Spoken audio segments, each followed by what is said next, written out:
we can get this. Yua is going to join us. Okay, we can get this officially from Rob. Rob Elliott had the second dissertation out of 122 that I've been on with no revisions. Now, the first one, as I said, came with a caveat. One of the people on the committee was sick and the other one was traveling. And so the only two people left in the room were the director and the chair. I was the director and Larry Mekalecki from Language Ed was the chair. And so she didn't have to solve that many questions. And we had read the thing 4 times. Rob was in a different state. He had people who were there in the room. People traveled to Indianapolis to be there. We could have done it in Zoom, but he not only had the members of his committee there all present, but he had a fan base as well as other interested parties. And he still survived with no revisions. Now, I have not, well, I think I've not gotten a final copy from you, Rob. Maybe I have, no, I have. Did you make, so 2 questions for you, the most critical questions coming up, but first off, did you make any revisions after your dissertation defense? I started to, and then I said, good enough. There you go. It's good enough. So I hope one of you, the challenge, you have 8 people in the room with me here. The challenge, if anybody does what he did, I will buy you a special gift and send it to you. Okay, whatever, maybe I will send you my calendar project that I'm working on for 2023. But by that time you defend, maybe 2024. So the second question, Rob, and the more important question is, when IU PUI splits into IU Indianapolis and Purdue University, are you going to be an IU employee anymore? Are they going to ship you off to Purdue? Where are you going to be? Right now, the plan is that I will become a Purdue faculty member, but it is all very, very fuzzy still. So your dog is pacing back and forth. He's getting nervous about that. Yeah, he doesn't like that. He's a Hoosier. So, but yeah, so it's this is all fresh. Mommy and Daddy are getting a divorce, so we're trying to figure it all out. Well, IU has other job openings that you can apply for if you get desperate, if things don't work out at Purdue or the retirement isn't as beneficial as IU retirement benefits are. I'm just saying. I appreciate that, and I am open to all opportunities. So we'll leave it at that. Yeah, sounds good. And so we'll keep looking for you. And any other people, I think Ali Jafari and Mangwan will also be Purdue employees as well from Course Networking. So Yua's former master's student colleague. So we'll see if that's going to happen. In fact, Mangwan was with us last week and she said she wasn't sure. So we have back-to-back weeks with IU/Purdue wannabes or don't wannabes. So we probably should start with Rob Zihang, if you don't mind. Let me ask this: do you have a son to have dinner for, Zihang? Is he waiting for you to make dinner for him? He is eating his dinner. I got everything ready for him. Okay, so if you wouldn't mind, I'm going to have Rob take a crack first because he needs to read the Purdue manual tonight and all that goes with no that. Problem. Okay, I have a whole new fight song to learn. So I've asked them to discuss several things, including qualifying, exam preparation, and defense, and I think maybe even dissertation preparation and defense. So whatever you would like to talk about, we can cover any of that. We have one person in here, Sabahat. She was here. There she is, who's a PhD student. So Sabahat might not be as interested in the qualifying exam as she is in the dissertation proposal and defense. So maybe put a little bit more emphasis on dissertation proposal and defense, but still talk about qualifying, because we have 7 people who are going to take qualifying exams about 2 months from today or 2 months from the day before yesterday. I think it's November 4th or 3rd and 4th, something like that. Yeah. And I just got Rachel's committee question, all doctored up, and we Professor Bowling and I took this digital source out and added all the big words we could find. Added all those small words we could find, actually. That's what we did. So, and I had one other one's Deb Patterson, who Rob knows. She's going to take quals as well. How many of you are going to take quals here? Megan, are you taking quals in November? Megan? Yes, no? Kim is going to take quals. Yes, I'm sorry. I'm doing dinner for my kids. Yes, I'm doing quals in November. I actually met with Dr. Brush today about it. So yes, indeed. I'm doing mine too. Okay. So As that's am I. 4. Okay. Yua? Okay. So that means I'm going to be at 4 qual defenses in November. Yua's, Rachel's, Deb's, and Kim's. No, I'm not Kim. I'm doing Kim. Am I on yours, Kim? You are not. It's brush Okay. and bowling. Okay, great. Okay. I would be happy to be on yours, actually, but I like to learn about farm animals and all, how to raise them properly and everything. I won't eat them. So Rob, with that in mind, could you dazzle us a little bit and tell us first off what you do at IUPUI and how long you've been there, and maybe tell them a thing or two about your award that you got a couple of years ago. Well, hi everybody. My name is Rob, and Everyone, 1, 2, 3. Hi, Rob. 1, 2, 3. Hi, Rob. I don't know. thank you. Hello. I do not have whatever it is Dr. Bonk is currently having right now, so I will try and match his energy.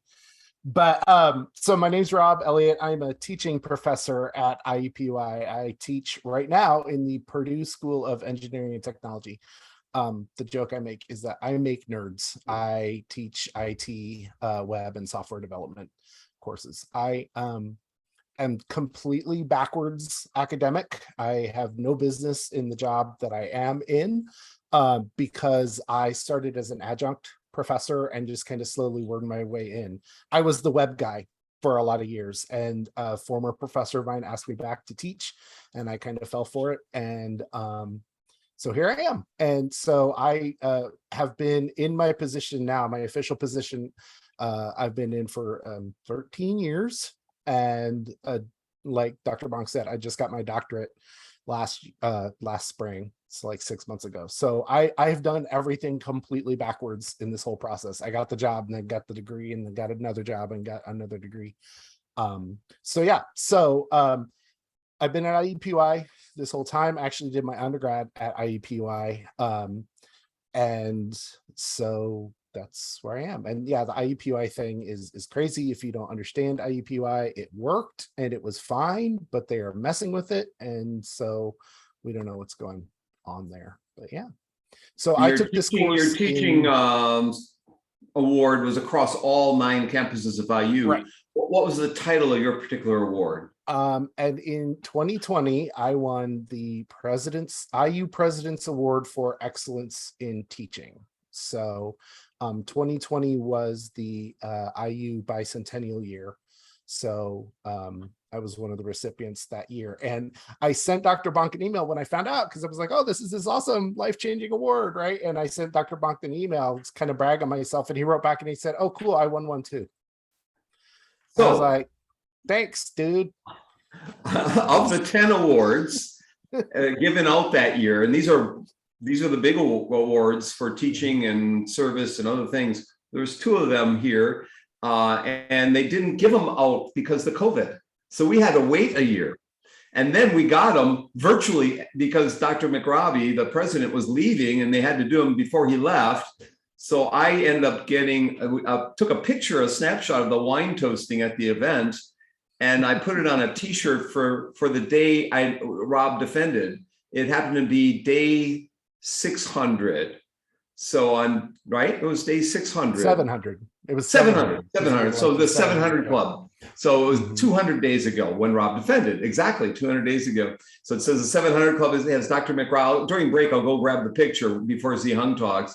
and it has our pictures with a wine toast. So if anyone of you defend your dissertations with no revisions, I will buy you a complimentary T-shirt with the president of IU toasting to you. Yeah. So Rob, would you like to provide some insights, wisdom, and advice for all of them? Yeah, I don't really have anything prepared. So I took this course in spring of 2021. So I mean, that's how close you are to the end. I did my quals in April of 2021 and I defended in February of 2022. So if you bloop bloop bloop through this part like I did, you can be done very, very soon.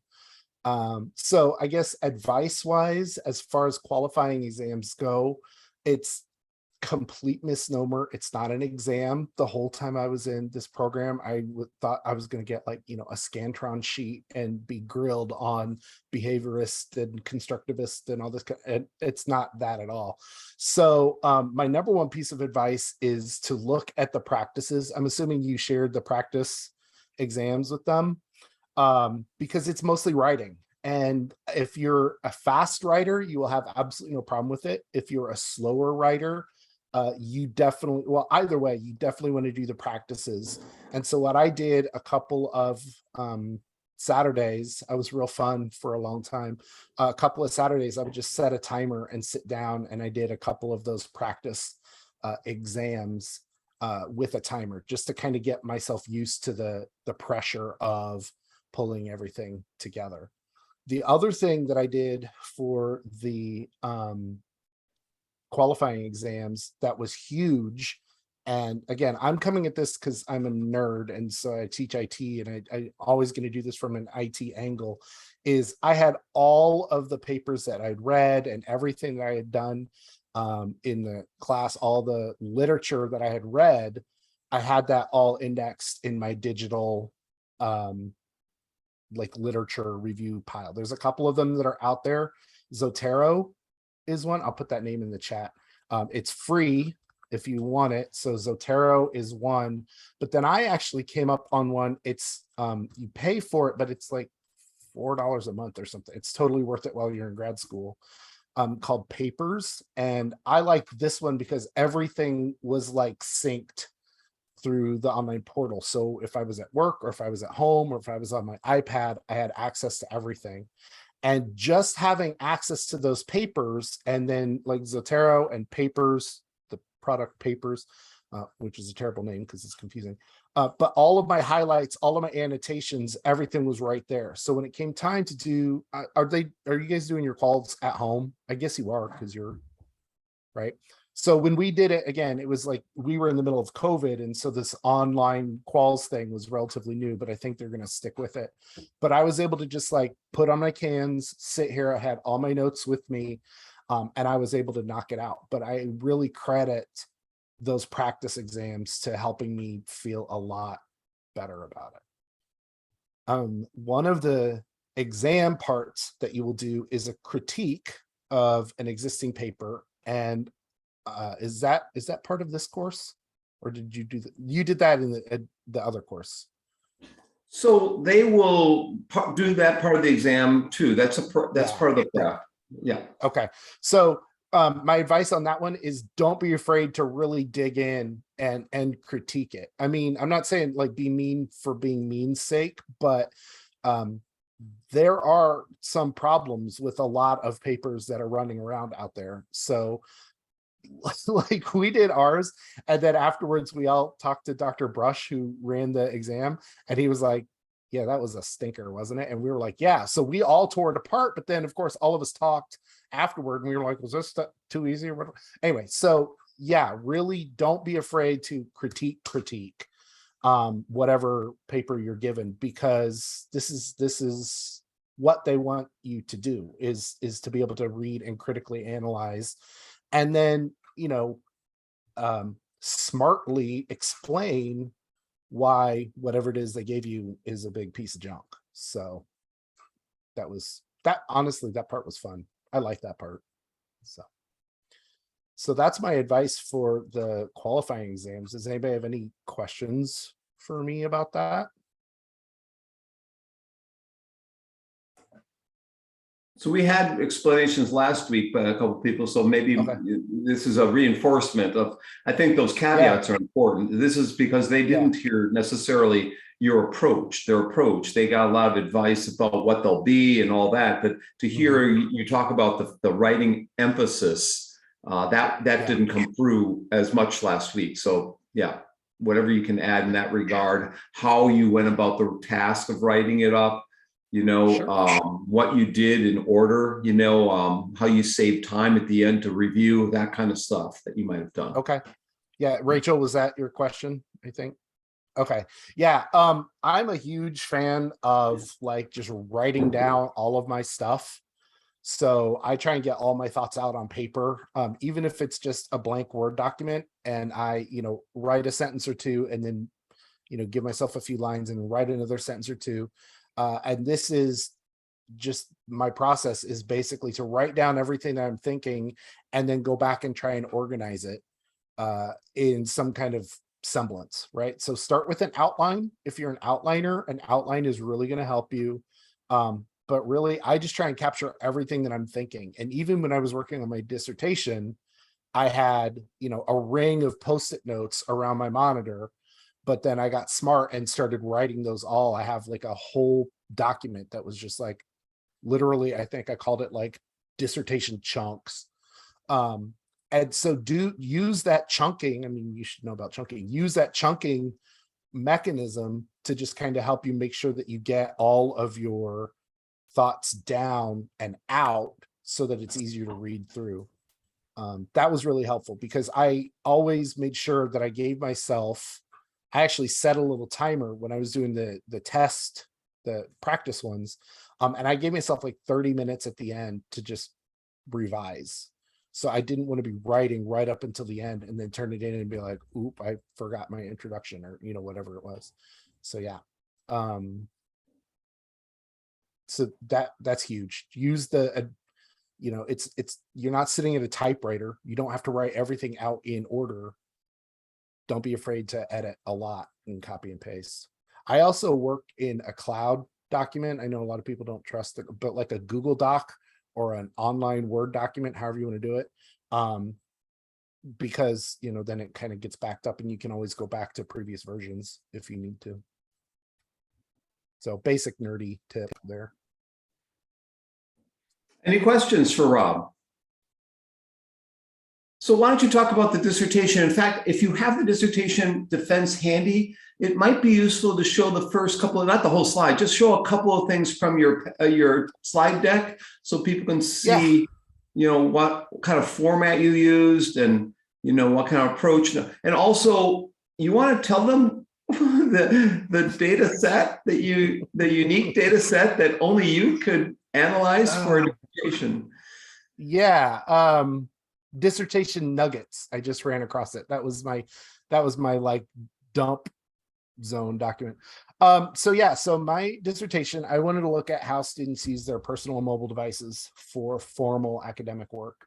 And so what I was able to do was, since I teach for IU and IU, as you know, uses Canvas, I was able to hit up all the people who work in the technology side of IU, and they gave me access to, I forget what the final, it was 129 million Canvas interactions. So it was a giant data set. Now, don't freak out, because again, I'm a nerd. They're not expecting all of you to do all of this. And also my minor, I did my EDD minor was data science. So I specifically wanted something that was very data heavy. So I had 129 million rows of data. And what I was able to do is go in there and pull out which interactions were done on a computer and which interactions were done on a mobile device. And then I took a, basically like a theoretical model and kind of divided up all the different types of things that students do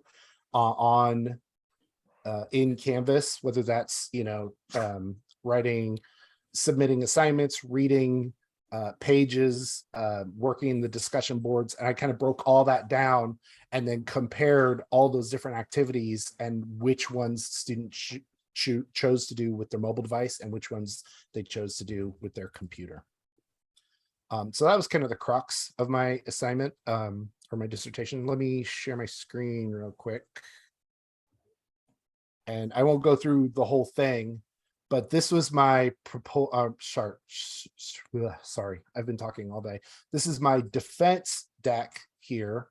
And so one thing I always do is I always put a QR code on my presentation so that anybody who's in the room or anybody who's online, if you have people who are online, they can have your slide, they can look at your slides, while you're going through them. So it's just, I just had this uploaded into OneDrive and I shared it and made a QR code for it. So that's just something I do. So I just went through and, gave a very brief overview of my problem statement and my research questions, which this is probably too many. So one of my other tips that I was going to talk about later was really listen to Dr. Bonk. And this is not me just trying to get a new job. I mean, he was so helpful and telling me, he was like, that's garbage. That's too much. Trim this down. I mean, because I came at it, like if I had gone with everything that I initially came in and wanted to do, I'd still be writing this stupid thing. So he was really able to help me tailor this down into very specific answerable questions. Let me add to that. Go back to that previous slide.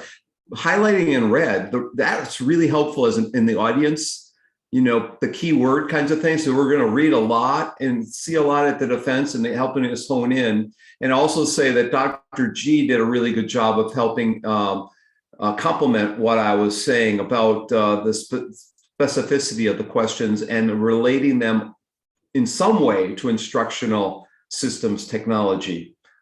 We all have ideas that we like to do for a dissertation. We all may have data available to us, but it is an IST type of dissertation. And so, at least one question should relate to IST in some way.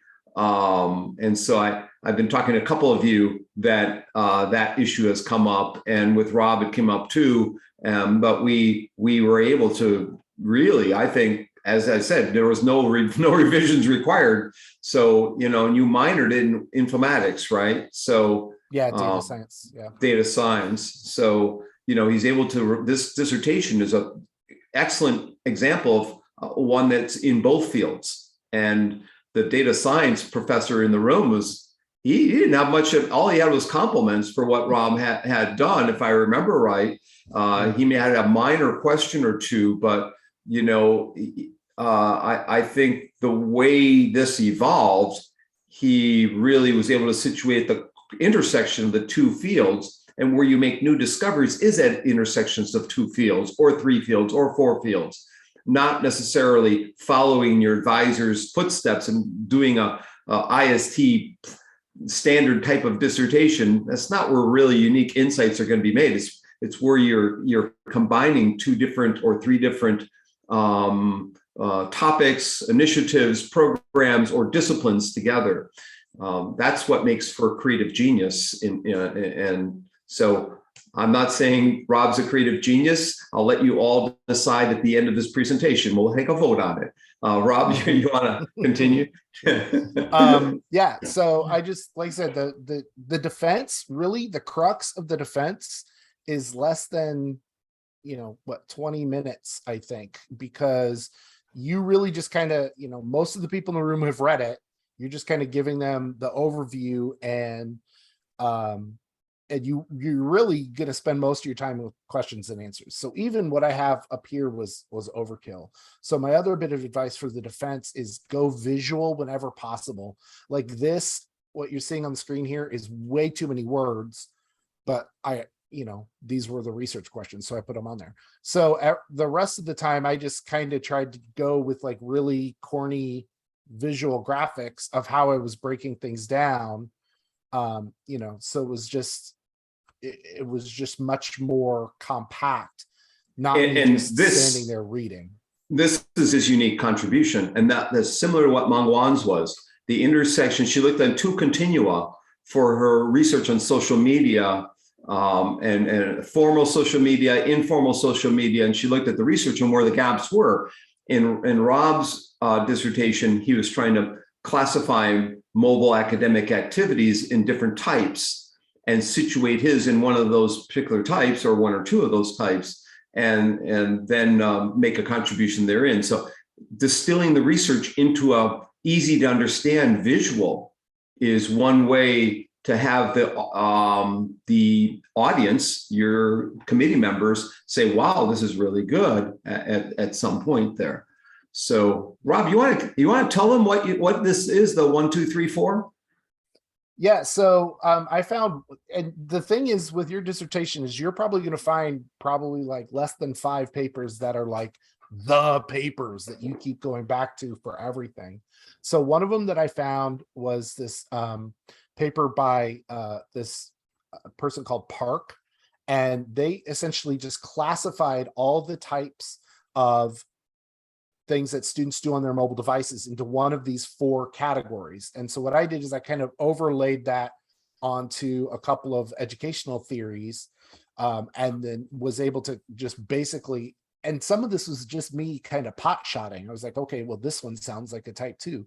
So you can definitely put your own influence into this. And so I just came up with a list of 19. Why I picked that 19, it was the weirdest number, but 19 different things that people can do on a mobile device while learning, and then just kind of use the framework to kind of just shove them into one of these 4 types.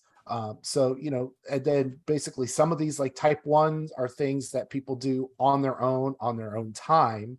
And then type 4 is the kind of thing that has a very prescribed place and time where folks have to do things. And then 2 and 3 kind of, you know, fit in the middle there. So really what I wanted to do is kind of extrapolate out the environmental factors that would cause a student to choose their mobile device over their, you know, laptop or their desktop computer. And so that's what this let me do, is kind of separate that time and space and why those particular activities might be different. Yeah. And before I said Dr. G, I meant Dr. O. Her name starts with a G, but it ends in an O. It gets confusing sometimes. And you can't do Dr. B because there's 3 B's in the department. And also I'll point out that if you're near IUPUI, if you're in Indianapolis, and if you rent out the library space like Rob did, it's a beautiful room. It's wonderful to travel up there. And so I much prefer face-to-face dissertations if you can. You don't have to. Nowadays, I guess most people are doing them online, but I tend to prefer being there and celebrating with you. And afterwards, we went to the AMP and had it was a special day there. It's a minority startup companies are in there, or like right near IUPUI campus, and so it just happened to be a special day where some antiques were for sale and whatnot. But we got dinner there, and it's like $8 a dinner, you know, or whatever. It's just like it was incredible. Yeah, So, I would agree. I would say in person is better. You know, even if you have to travel to Indiana, it actually kind of really makes you feel like an actual student, which you don't always feel in the online programs. So it was just really kind of a special day. So. Yeah. And Ben, you're down in Louisville, right? So you could come up here.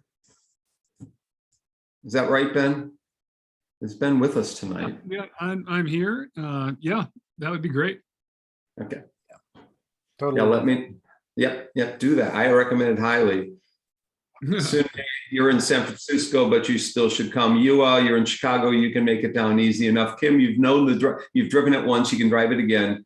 Aisha, you're in Bloomington. Is that right? Yes, I'm in Bloomington. So there you go. One of us has to. Yeah, I'm in Bloomington. I work at one of the high schools, so yeah. Okay, and Sabahat's in Bloomington. So as far as I know, we still have to. As far as I know, we still have to come to campus for that. Yeah. I know they moved the quals online. I didn't. Oh, they moved the dissertation defense online too. I missed that. No, I didn't get that memo. Also, I mean, right, I well, think never mind. it's, you know, it's still like we're all still trying to figure out what the rules are after the pandemic, but yeah. Yeah, it's like before the pandemic, we couldn't do it online. Pandemic, the only way you can do it is online. It's like, make your mind up. It's like this IU rule keepers is like, there's no way we'll have an online dissertation defense. It won't be the real deal. And then pandemic, I mean, everyone has to be, so, it's Oh, kind so of hybrid. one Right? huge tip, if you do it in person, I did mine in person, but I still had a Zoom room open, which was kind of cool because then other, like my classmates who, Yep. were from Texas and California, they were able to come in and watch my defense. So that was cool. My mom came to my defense. I told her, I was like, don't say anything, but she wanted to be there. So she was there in Zoom, which was great. But if you do come in person, nobody told me this one. So you guys can credit this to me. You're supposed to bring snacks. And I got in trouble because I didn't have like snacks and water. They showed up. They were like, where's the snacks? I was like, what are you talking about? There's a vending machine. Go get something. Which was probably not a good luck when I was trying to pass. Yeah. Rob's advisor forgot that one. Yeah. But, we moved away from donut scenes to carrots and celery and berries and whatnot, more healthy foods nowadays, and orange juice or water and some, or kombucha or whatever you got. So, Ooh, yeah. Yeah. So we went and had beers afterward. That was the better way to do it. So yeah. Then they're going to sign. We already had some sign, I think. So you want to show us a bit of the data so they can get a feel for what you did, and then the implications at the end, maybe. Yeah, if you want to. I don't want to be like too. It's just a couple minutes, and then we'll go to Zihang. Yeah. So this is all distilled down basically. So I had a few, let me get this out of the way. I had a few charts in there. So one of the research questions that I had was to look at different subsets of students. So I was able to pull out like full-time students versus part-time students. And so I was able to say that, there was a difference here. I don't know if you can see the arrows here. Let me draw.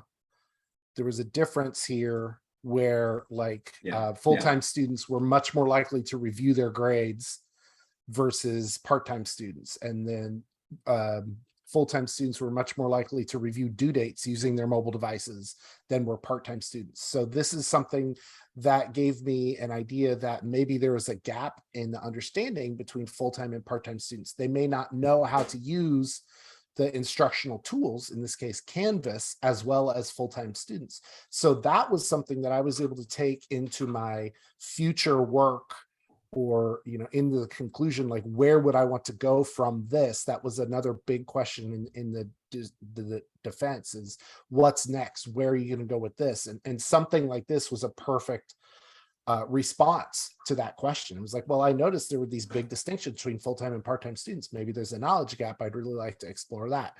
And so that's kind of where they want to see that you are not going to be just like one and done with your dissertation. Like, well, that study's done, check. They want to see that you're going to keep digging into related matters and proposing future studies. And so this was a good opportunity to do something like that. I found that Pell eligible students, so students who are lower income or have higher unmet financial need, were far more likely in like 14 of the 19 different activities that were statistically significantly more likely to use their mobile device than students who are not Pell eligible. So that shows that students, with lower financial resources are more dependent on their mobile phones. And there was a little animation in here. It's not showing up the way I'm displaying this, but especially for things like writing an essay, taking an exam, writing a paper, they statistically significantly were more likely to do that kind of thing on their phone. I didn't mention it, but the whole reason I went into this specific area of research was because I sat in meetings with people who were purchasing like ed tech for the university, for Indiana University, 90,000 students. And they were like, oh, students don't do that on their phone. Oh, students love doing that kind of thing. They were just pot shotting these like assumptions about how students use their personal technology. And I started asking questions about like, well, how do they know that? And they were like, yeah. And I was like, well, then I'm going to figure this out and I'm going to prove you wrong. So my entire dissertation was kind of framed as a vendetta in some ways, just to get people to realize that they need to stop talking, about stuff they don't know and this is the kind of thing they didn't know. So that's how I ended up here. But yeah. While I have this up, is there anything else you guys want to see? There were way too many slides in this. Don't look at the number of slides because I ended up looping through like 80% of these. So go to the implication slide if you've got one, just so people can get a sense of what implications you had. Oh my God. So and maybe you can data. share your slides. I can post them to the Dropbox tonight. Yeah, definitely. Don't look at all these. So and when you said 15 to 20 minutes, sometimes you give people 25. Yeah. But not, you know, I mean, so you don't get petrified if you go a little bit over, but keep in mind, we kick you out of the room for the first 10 minutes or 15 minutes, then we kick you out again for another 10. So the 2 hours goes so fast, you know. Right. Yeah. So, I mean, that's the thing. They schedule it for 2 hours. And I went into this thinking I was going to stand up there for like an hour and 55 minutes, you know, and really they're not there to listen to you talk. They're there to kind of, you know, you're just there to rehash what you did. And then they're there to grill you a little bit. And then, yeah, they kick you out of the room. Like I was giving a field trip of the library of people while they were talking about me. Yeah, that's right. So yeah, I mean, this is way too many slides. But yeah, so I had like, you know, 4 slides here that just were the takeaways from this. Again, the Pell eligibility was a huge finding out of this. That paper is forthcoming, I promise. The younger students use their mobile devices more, duh. And then the regional campuses, the student at the regional IU campuses don't use Canvas as frequently, but they're in there longer. So that indicates that they, you know, have lives outside of school and they have to kind of compartmentalize their time that they're doing their schoolwork. So again, that's another really interesting thing to dive into in there. Dr. Bonk, if he hasn't told you already, he tells you he always likes to go to the end of your paper first and find out like where you got stuck or what you weren't able to do. So I definitely put in like a limitations slide here. So don't be afraid to say, you know, this is how I got, because my data was half before COVID and half during COVID. So I had to say that, you know, this was going to be wacky, you know, to compare one fall to the next. So, you know, but that was the fact of the study. So definitely put that in. And then, yeah, the future work kind of thing, they really want to see that. So for your, you know, 20, 25 minutes of presentation, probably a good, you know, 5 to 7 minutes of that is what's going to come out of this. How are you contributing to, you know, the discipline as a whole, and where do you want to go next? Because that's definitely going to be a question they ask you, so you need to be ready for it. And so I'll give real quick, I'll give an add-on to that, is that don't end with limitations. Okay. No. Because you don't want your great grandson or nephew or niece or third cousin to be reading, you know, your fabulous dissertation, and they get to the end, they see all these problems that you had encountered. I mean, you don't want to leave that legacy. You don't want to end on a real sour note, unless there is a sour note about the field as a whole, and they're pointing out your dissertation illuminates that. But you don't have a sour note in terms of your dissertation. Maybe the field, that's okay. You want to be standing on a soapbox. Well, you've done the research. You know, you've spent a couple of years in grad school or more than that, plus the dissertation collection a year, or thinking about this. You know, you spent all the time. The last 2 paragraphs are yours. You can say whatever you want. You know, you can stand on both feet, all 3 feet, 4 feet. You know, and pontificate a little bit. And your advisor will cut stuff out if you've gone too far, or people will. But don't be afraid at the very end to say something about the direction of the field and where it's going, where you're going, where you think others need to go. Don't end with limitations, but they should be near the end. So, well, some people put them in chapter 1, but typically they go near the end, and then some final conclusions and some implications and some future directions. Yep. I cut somebody off. Who was it? Yeah, it's Megan. I just had a quick question. So how did you, with the implications, tie that into IST, right? Because that's something that I'm really thinking about, is making sure that the needs analysis that I'm doing has that IST focus. So I'm just curious how you took these data about students using their mobile devices and what groups of students and how you put that IST spin on everything. I would say most of my IST spin came from the fact that I grounded the study that I did kind of in the theories that we had talked about, right? So the two that I really looked at were activity theory, which is, how objects interact in there, and then transactional distance theory, which is the distance between, in this case, an instructor and a learner, right? So, but because I was able to bring those theories in the literature review and essentially into the methodology, that was kind of my hook into IST, was that I framed my study around these 19 things that I organized because of the way these theories, help me define them, right? So like, obviously I was working with mobile device. So transactional distance theory was a no-brainer. Sometimes you're at home doing stuff like on your couch, and sometimes you're in a classroom, with 300 other people. So that was a very easy one to talk about in there. So that's really how I would do it, is look back on all that, theoretical underpinning of stuff that you've learned about. There's a reason they have made you take all these courses, right? And it's never a bad deal to like cite the big guns in there, toss in a little Bandura, get yourself some, that kind of stuff in there. And then that's really what helped me, I think, organize it. And that's why P540 is important if you haven't taken it.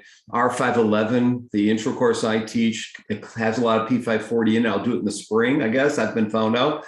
And transitional distance theory is Michael Moore at Penn State. It's really from distance learning field and now the online learning field. Whereas activity theory comes from Angstrom. It's based on Vygotsky's work in social cultural theory. So that comes from Ed Psych, my old discipline.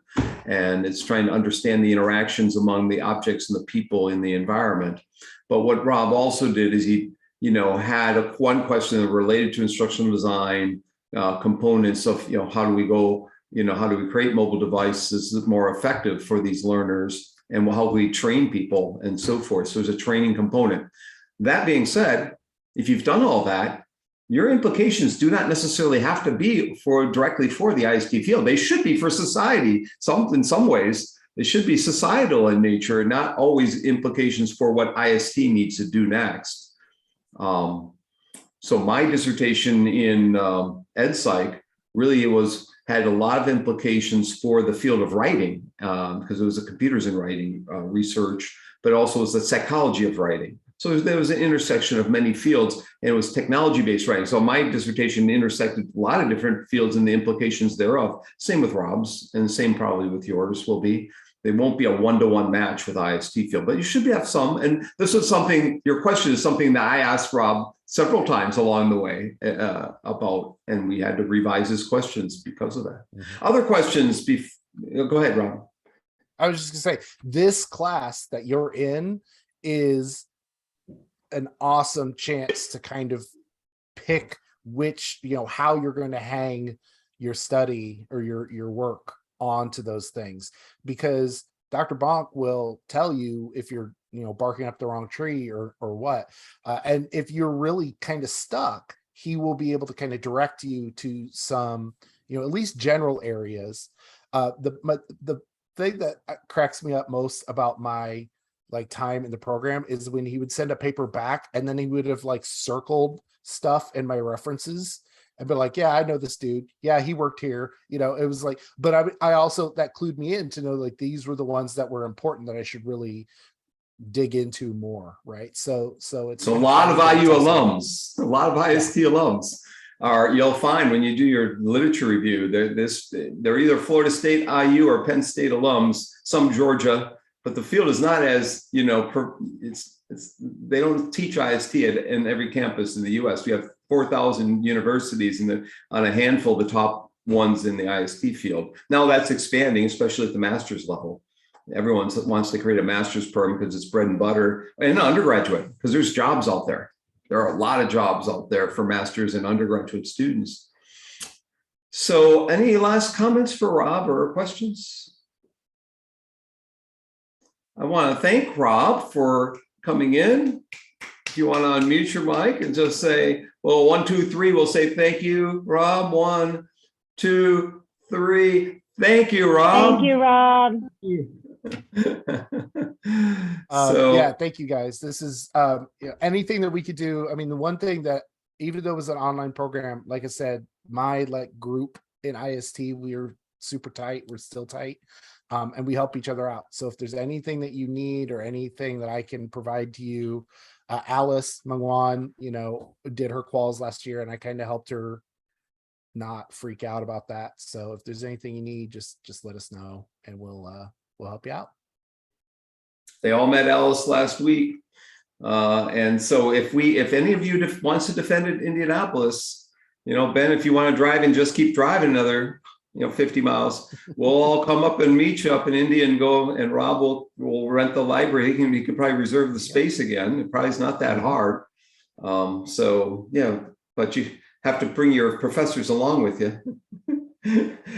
Bloomington is a good place to defend too. We got brew pubs too, Yeah. So Zihang is next. So Rob, I know you need to read the Purdue manual, but if you want to hang around for a minute or two as Zihang presents, or if you need to just take off and and stick around for a little bit. Okay, so Zihang, you wanna, so why don't we do this? Zihang, why don't you start? And if Rob, before you go, why don't you add to something that she said? So at least it's meaningful that, as she's talking, think of something that she said that you could add a little spin to. So before you go. So Zihang? Yeah, Dr. Bonk, how much time I have? 5 hours. My business course starts 7:30. Yeah, no, you won't go past 7:30. Please don't go past 7:10. Let's just, we're at, 20 minutes. Let's go 20 minutes, Appel, and then we'll take a break, okay? Okay, let me share my screen. So Zihang is another success story because she finished with very little time left on her clock. So Rob, maybe you had plenty of time on your clock left. But Zihang's is also a success story because she got hired by IU, by our University Technology Services, and it's been at IU Richmond for the last few years. But maybe coming back to Bloomington at some point.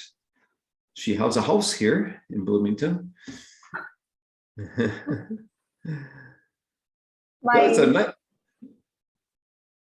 What a great opening slide. I love it. I need to have you design my slides. I just got this all pieces together today. And then let me see. So I think when you send us emails, you were talking about the qual exam and the dissertation proposal and dissertation defense. So I thought about that, what I want to focus on.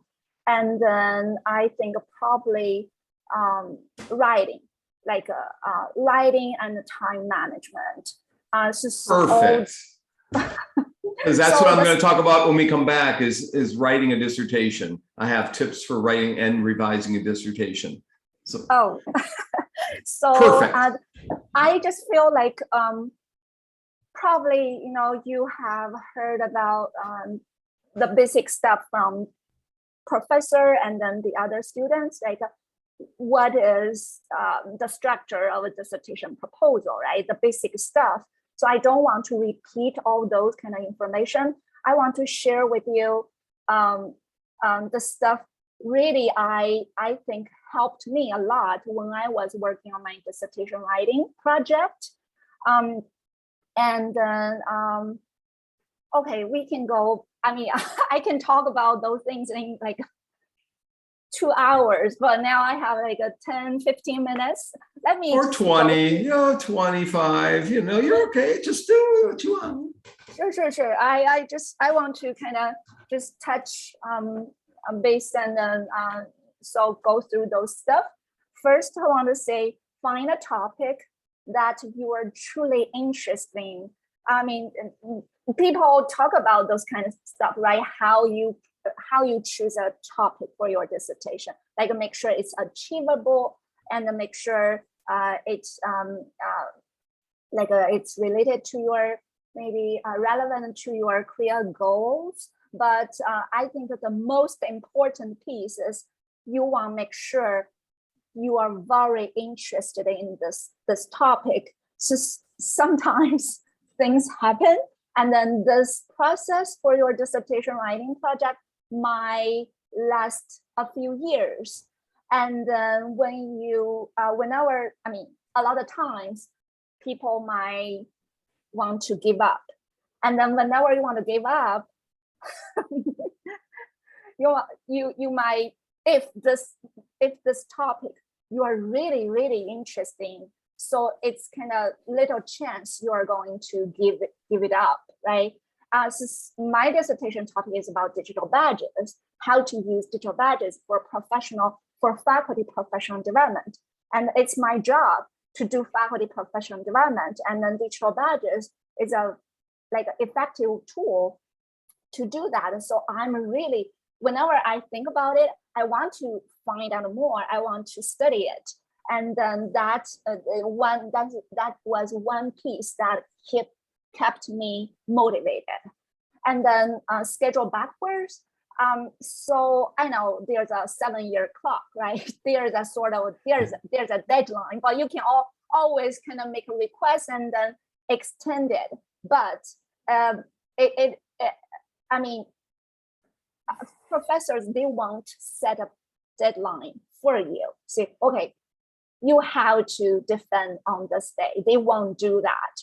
So you are the owner of your project, and then you are the PI. You have to make the actions, and then take a look at a calendar, and then see, for example, you have your core exam coming, right, in November. And then November, that day, you mark it on your calendar. That's the final deadline. And then you calculate and think about how long you could finish, the materials required for your exam. And then see, maybe you need 4 weeks or 5 weeks. But then after that, you also need maybe 2 weeks for revision, to ask for feedback, and you have to make changes. Then you have to just go backward and then make those deadlines. So I'll interrupt because Rob's shaking his head. He has a comment to make. I want to make 2 comments. One, when Zihang says you can just go ahead and extend, that's true and false both at the same time. You can maybe get a 10-day extension, 15, 30-day. It's not like you can extend for another 7 years. Sure. So don't think, oh, it's okay, I can just slough off for a little bit. We'll get the extension. No. I use pretty strict about these things, and they calculate from the date of your defense of your quals, the number 7 years after that. And so and you can get some leeway in there, especially if you're making progress. If you face some personal difficulties and then they see you making progress, they might, do some kind of extension. If you're an international student, you have to have your I-20 to be concerned about. And I've had several students who are almost deported, but then finished and then got a job at IU. I mean, their life changed. Those deadlines do matter, and they make, make or break you. The second thing is summertime. I've had students this summer face tremendous amount of stress because some faculty aren't here for dissertation defenses in the summer. They are not on the clock. They're not being paid, and therefore they're not going to do a dissertation defense in the summer. I was on 7 proposals this summer, a couple of defenses, so I typically will, but not all of them will. And if I'm your advisor, I can sometimes get the other faculty to agree to come in the summer, but it's not 100%. So you might be able to do in the summer. It's a 50-50 thing, and and if we work on it in advance, we can do it in the summer, but don't expect it without asking. You need to ask ahead of time and get clearance. So don't just assume. Rob, you were shaking your head yes a couple of times. Yeah, I just First of all, Zihang is so much more prepared than I was. So thank you for not making us all look bad like I did. No, but what I was going to say was writing. She's talking about the writing. I had a really hard time like fixing time to do it. So my thing was that going back to the idea of the nuggets or the chunks. So I focused on just capturing every idea, or even like if it was an article that I was reading, I would highlight a part of it and stick it in that document with the citation, because to me, that's still part of the writing process, not necessarily. So don't think of writing as like, I'm sitting down, I have my coffee, I'm going to do. Writing is messy, and I just kind of made sure that I could gave myself permission to be that messy. Anything else, Rob? That was the big one. Okay. So just don't be afraid to work in chunks. I'll be talking about that after break. Yeah. Zihang? I mean, what Rob just said exactly is what I'm going to say with this bullet point, start with free writing. So I'm going to talk about more about that more in a little bit. And then, okay, being flexible. So if unexpected things do happen, I mean, kids might get sick, or, you know, a lot of things might happen. And just, you know, be flexible. And sometimes we have to reset deadlines and then reschedule meetings with people. And then just, I think my point is, don't be very stressful too much, and then be kind to yourself. And then meeting regularly, this piece is very important. I don't, my suggestion is never work on your dissertation project by yourself. Always find external support, like your mentor, right? You can schedule regular meeting, like a bi-weekly or monthly. You can discuss it with your mentor. And then peers, you have your peers here, you know, your classmates, where your the members from your research groups. And then it could be one person, it could be a group, like a few students. And then for me, for example, I already, you know, I have a full-time job, so I cannot find a student, right? And then also I'm a, you know, international student. I was an international student, so I was kind of concerned about my writing. I want to make sure the stuff I sent to Dr. Bonk was readable, was easy to understand. So I don't want him to worry about the grammar stuff, you know, those kind of stuff. I want Dr. Bonk to be able to focus on the content part. So that's why I found my support person, which who is English professor. I helped when I was working with her on some project. Actually, she was the president of the faculty senate, and then she is a full professor in the English department, and she was very supportive, very kind. She said, okay, Zihang, let's work on this together. So basically, she didn't rewrite my stuff. What I did is I scheduled weekly meeting with her. So for example, Friday, 6 p.m. And then this week I work on one chapter or a section. I finish it and I send to her exactly by 6 p.m. on Friday. And then she's going to read through it and then review it and provide some feedback on Saturday, and then send the doc back to me. And then on Saturday evening or Sunday, we have another meeting talking about those feedback. And then she kind of just do like a focus on the grammar stuff and make sure this, and then the you know, make sure, like in terms of the language part, the English part, it's easy to understand. that's it. She didn't restructure my stuff, didn't, didn't focus on the content part. So that's my strategy. And you can think about who you want to work with, who you want to schedule the regular meeting with. And then next, schedule time for your writing every day. So when you start to write your dissertation, after you got all the data, and then a lot of time you might think, okay, I will do it today or tomorrow. And then at the end of the day, you go back home and then you feel, oh, it's a long day and I'm so tired. And for me, I have a full-time job. I have a 8-year-old boy. I'm a single mom. So there's just a lot of stuff on my plate. And then I learned a lesson.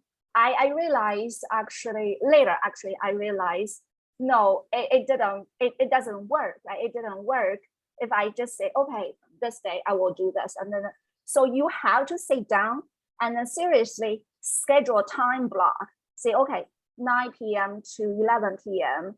every day, I want to work on my dissertation. And it's for this class, it's 6 to 7 p.m., right? And then 6 to 7 p.m., you have to join the Zoom meeting, and then you have to come here for this class. But for dissertation stuff, nobody kind of force you to do that, right? I mean, I know there's some policy and that you have to finish in 7 years, but nobody is going to say, okay, this time you have to do it. But you are the owner. You have to do it. You have to force yourself to say, okay, 9 to 11 p.m. This is the time for my dissertation writing, and then make it formal, and then mark it on your calendar. And so, then you have. Zihang, I'll interrupt just quickly. I have everyone's name who I'm serving on their dissertation in my pocket. And so I would go through, as Rob remembers, I'd say, how's it going? And I'd send a note to everybody in all 20 people that are dissertating and just get an update. So that's one way I tried to keep Zihang on task. But Zihang is one that I kind of let, because I knew she had personal things. And so I didn't harass her. I kept it kind of low key, but I kept in touch with her. And so that, it's different strategies work for different people. But Zihang's talked about structures, and I'm sure Rob would want to, you've already commented on your structures, Rob, but do you have anything to add to what she said so far? I think the thing I would just add is that it's okay to send partial pieces of what you're doing to your advisor, and just ask early if you're going down the right track or if you're completely off the rails. I did that a few times with Dr. Bonk, and a couple of times he was able to nip some weirdness in the bud, and other times he was able to give me the encouragement that I needed to do. So don't feel like you have to send entire chapters every time. Get feedback along the way. Right. And you don't need to send them to the other committee members. It's typically just your advisor, unless there's something special that we want to run by the other members, because they might be an expert at a particular topic, or they might have references for you to add, but you do not need to keep your other members up to date with what you're doing, other than every once in a while say, I'm looking at finishing this in November. I'm going to probably schedule my defense in early January. When are you around? Kind of thing. Other than those kind of timeline things, and just to let them know you're still alive, you typically don't have to check in with the other members. They've got plenty that they're doing. And again, it all varies. If they're close friends of yours, one of the members you might say, yeah, I'm making good progress on this. Even though, so sometimes you'll have an advisor like me, and you might be closer to one of the other members of your committee. And that's okay too. There might be different reasons why you pick me or Professor Bowling or someone to be the chair or the director. But the chair or the director, if you have a retired faculty as the chair, you typically have to have another faculty as a director who's not retired. So you might have one of each, and that's, with IST having so many faculty who retired the past 2 decades, we had a lot of that where I was the director and someone else was the chair. So just a couple points there. Zihang, you can keep going. We have time. Don't worry. Yeah, there are two sections for my business class. One starts at 7:30. The other starts with start at 9 p.m. So Yeah, we'll let you go at I'm 7:25, and then we'll you take know, a break. I can go to the 9 p.m. section. They are exactly the same content. Okay, well, yeah, we so- do need a break soon, so go ahead, just keep going, yeah. Sure. I want to finish this piece. Claim writing time by learning to say no. So let people know you are working on your dissertation. They are going to forgive you. I mean, my point is to share with your family, like for a family gathering or for some party, or it's okay to say no. I didn't share this actually with my boy earlier. I thought, okay, he's only 8 years old. He won't, understand all those kind of things. But later I realized, okay, I do need to tell him and share with him. And then so actually I got this piece of advice from my therapist. So I shared that with Isaac. Said, Isaac, mom is working on my dissertation. I want to get my PhD. And then I really want to get this down by this day. And then can you help me with that? And then so he was very supportive, and then he always check on me and say, Mom, keep up and your good work and something like that. So do share this with your family, and then you don't need to, work on that by yourself. And then sit down to write. That's the most difficult part. As I said, included in the slide, it's not the writing part that is hard. What is hard? The most difficult part is sitting down to write. As I said, at the end of the day, you have a lot of stuff to worry about. You want to relax, and then you don't want to sit down and then, sit in front of your computer and then, turn it on and then start working on your dissertation. That is the most difficult part. I mean, for me, yeah. But once I sit down and then get my dog ready, and then once I start it, yeah, it's not the hard part. I like 2 hours could go by, and then yeah. So I think I recently read a book. What's the name? Habits. Something like that. So if you want to work, if you want to, like, for example, work out, right? You don't want to do it, but you just tell yourself, okay, today I'm going to do only 1 push-up, only 1. And then if you can finish that, then it's a success. But the reality is, once you start it, and then probably you are going to do more push-ups. So, okay. And start with free writing. This is exactly what Rob was talking about. Don't worry about, the grammar stuff. Don't worry about whether it's clear and then it's like a very nice wording stuff. Just think about your stuff and then write down whatever you were thinking about this topic. Just write everything down. And then it might be messy, but it's okay. And then I'm going to share with you the resource about free writing strategy tips in the on the next slide, and celebrate your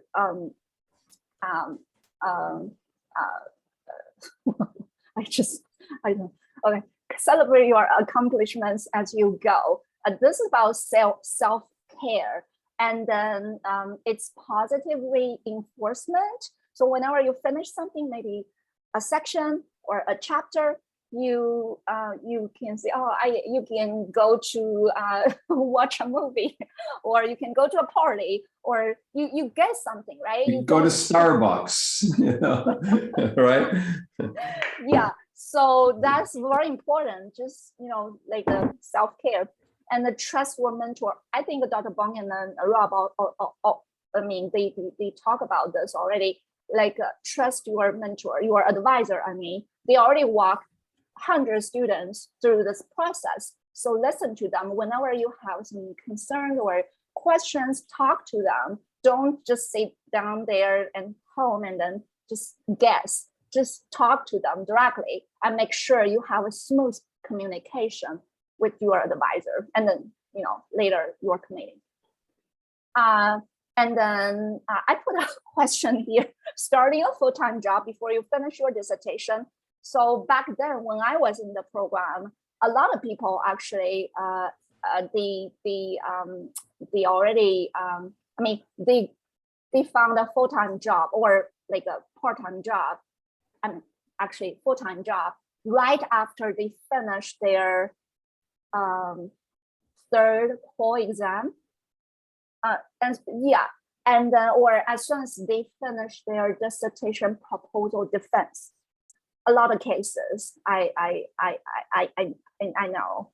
So back then, people like what we are doing now, people told me, don't do that. Don't get a full-time job before you finish your dissertation. Just get everything done before you get a full-time job. Said, okay, I'm going to do that.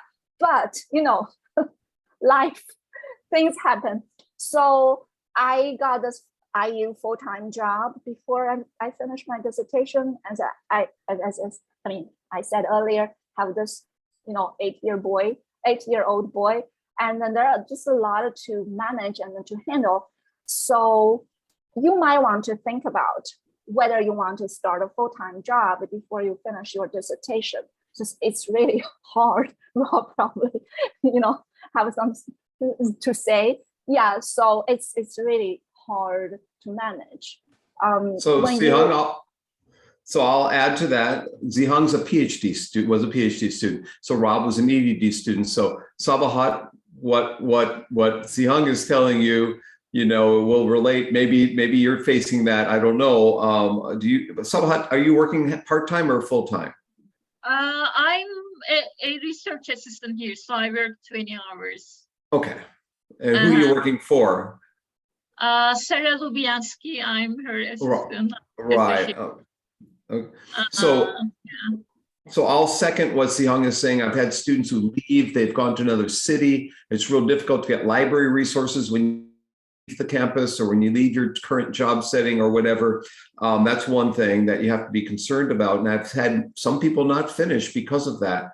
She mentioned the Habits of Writing book. I think she was mentioning. I think the Habits of Writing book, there's a free version. I think it's in Dropbox in one of the weeks. There's a couple free books I made available for all of you in Dropbox. I'll also point out that sometimes things that happen at the end before while you're working your dissertation are beneficial. You might have a new job possibility when you finish a dissertation sometimes. Things open up, like for Rob, you've had a couple of possibilities since you defended, and other things will come up. I was adopting a son, and 3 days before I defended, my son showed up from Korea, and he was in the hallway when I defended, and my advisors just passed me on my dissertation because they wanted to meet my son. So there are some things that seem to be stressful, but they end up working out along the way.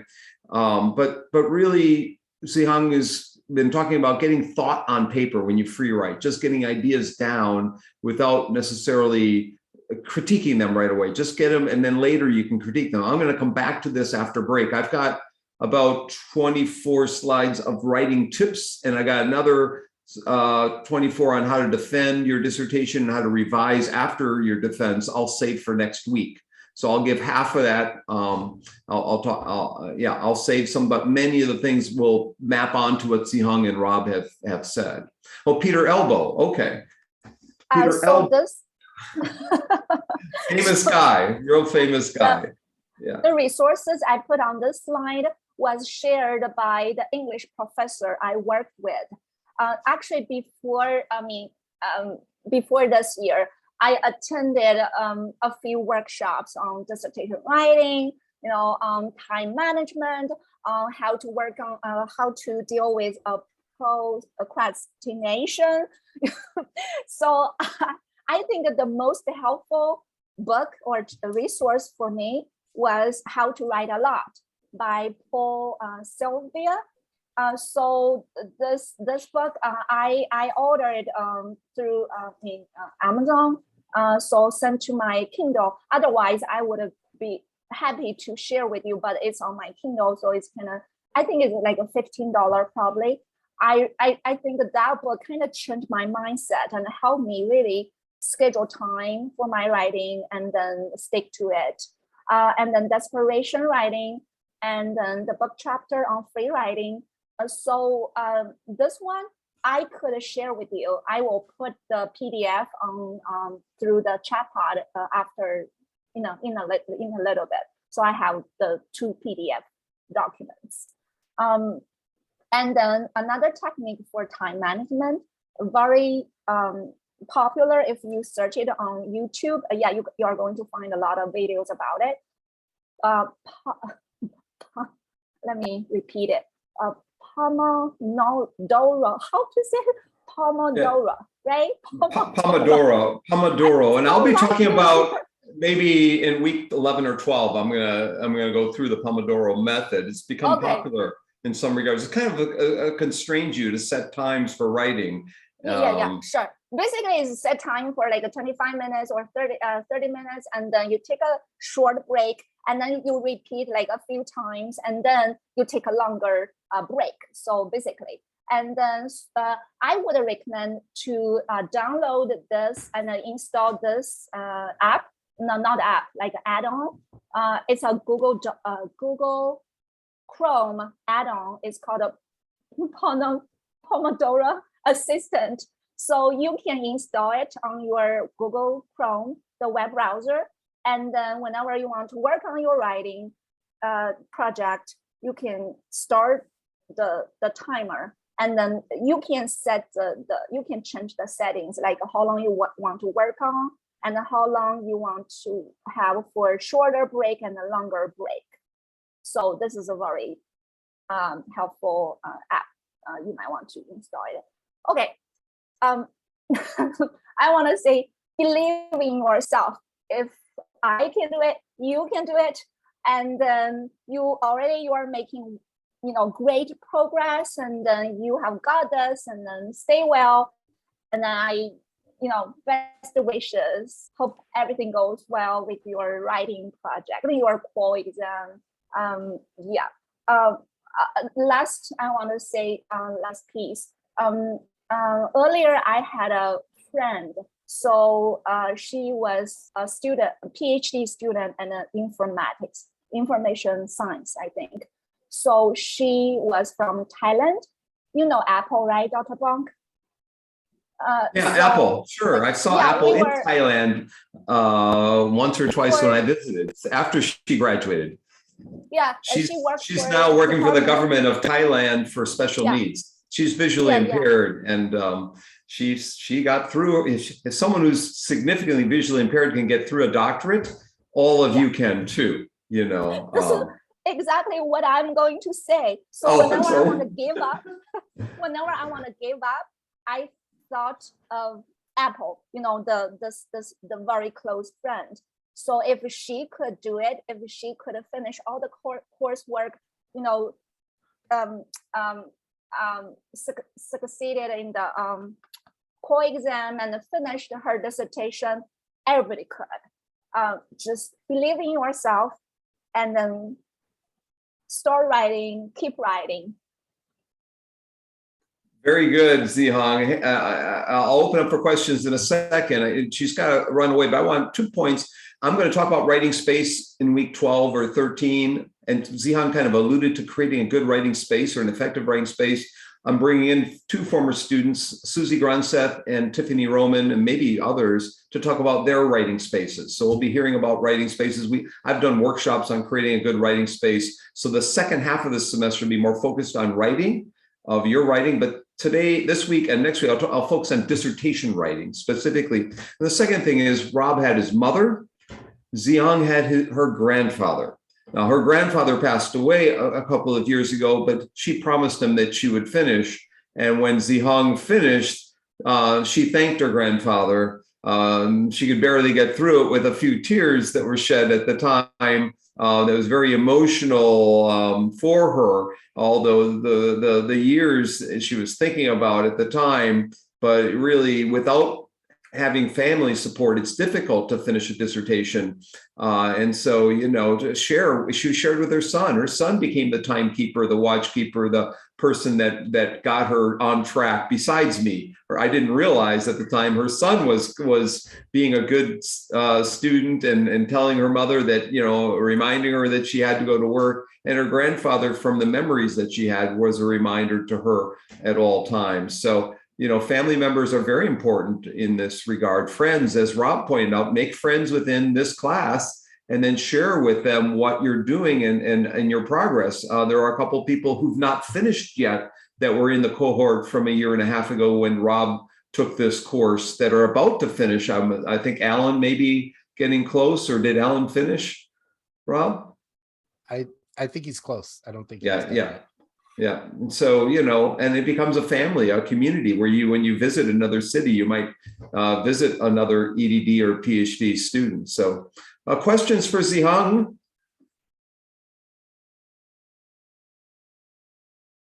Zihang, if you have a final comment for us. Again, best wishes. So before you go, I'm sure Yua hasn't had anything to say today so far. Would you like to ask a question of Zihang or have a comment on what she shared? I just want to say thanks for the wonderful presentation. I know how hard it is with a little one because I have one. You always have to make schedule based on the little one's schedule. So yeah, I totally get it. But thanks for the encouragement and sharing all the stories. Sure.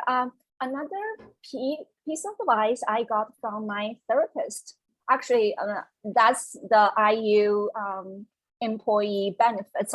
I got it for free, and I never actually talked to a therapist before, but since IU provide free consultation with not consultation, counseling. Services. Yeah. So I scheduled a session with a therapist, I think in Chicago. We were talking about time management and those kind of things. And then one piece of advice I got from him was, so language actually affects our action a lot. So watch your language. When I was talking to him, I was saying, I think I'm going to finish my dissertation, by this day. He said, Zihang, repeat it. don't say that. Repeat after me. I'm very confident I'm going to finish my dissertation on this day. I look forward to seeing, that day coming. So yeah, when you talk about things, I think that this doesn't just, apply to the dissertation kind of writing, right? It just applies to all settings. So watch your language and then be confident. So language shapes our actions. That's the stuff I want to share. Also, I'll point out that Zihang's dissertation was mentioned in a summer conference or in a spring conference that IU held. They talked specifically about her digital badging dissertation, and I'm sure they've also talked about Rob's dissertation. So these were not two just get it done dissertations. These were impactful dissertations because they're affecting IU policy, or they could impact IU policy and decision making. And both of them could be used in other campuses. What his understanding and that he got in terms of student use of mobile learning is very impactful for University of Illinois or some local community colleges, or they all could learn from that. And the same with the badging study. So both of theirs were something to actually write home about and tell your parents about. And I hope that yours can be one as well. Zihang, you wanted to say or add to that? Oh, about that. So on this campus, the chancellor just started a committee, it's called a micro credentialing committee. And then they want me on this committee because they know I did a dissertation on that. The goal is to design micro credentials for students learning. Yeah, so as Dr. Bonk said, yeah, it's the application. So it's like Kim's dissertation proposal we talked about last week and critiqued yours. Already Kim's project is impacting decision making even before she does her study. So, you know, or at least the discussions that's happening around there. So yeah, you all will face that at some point in the dissertation process, to think about where you might make an impact in your respective work settings. Any final comments? It was wonderful. So please share your slides from your dissertation, both of you, as a PDF with me, or the originals, whatever can fit, that I can put in Dropbox, and your slides as well, Zihang, in addition to your dissertation. We didn't see your dissertation presentation, but share that with us. And then, your dissertation presentation is a website that you can click through. It's a special kind of thing, but do share that link, and then share those slides. So Zihang? So I was going to say, in the chat pod, I just shared the PDF, the two PDFs I mentioned, thanks. and later I will share with you the dissertation defense presentation, and then my slides for today.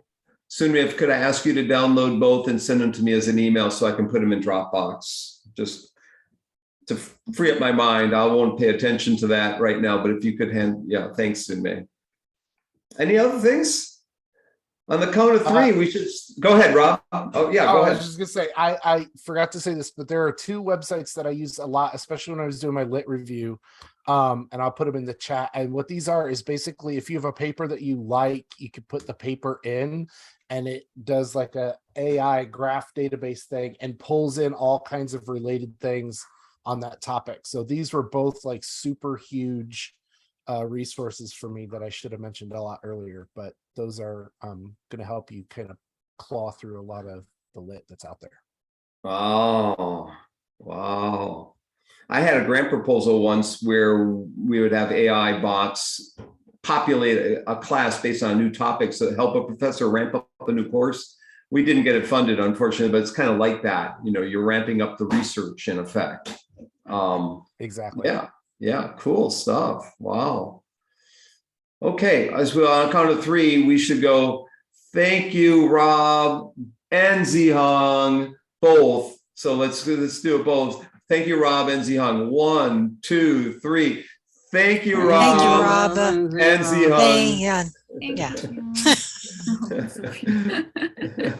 I hope we can all have refreshments with both of you, either in Bloomington or up at IUPUI.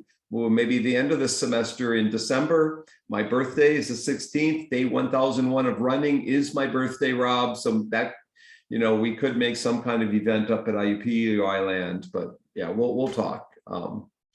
So let's take a 5 to 6, 7 minute break, and I'll come back and give some tips on dissertation writing. A lot of them, I think they're good ones, but next week will be a little more fun. Let's say today is be more direct. Here are some tips, but next week I got it set up in kind of a humorous way. So the top 10 tips of dissertation defense or not, that kind of thing. Well, yeah. So again, thank you again, Zihang. And if you forgot to just share back with me and Sunmei, and we'll make sure everybody gets what you have. Okay. And so you're coming back in week 15 to supervise their final, no. We'll send you an invite for week 15 and you don't have to show up, but there'll be an invite anyhow. So thanks everyone. We'll see you in about 5 or 10 minutes. And I will stop the recording. I've got to do that too. Oh, stop. Yes.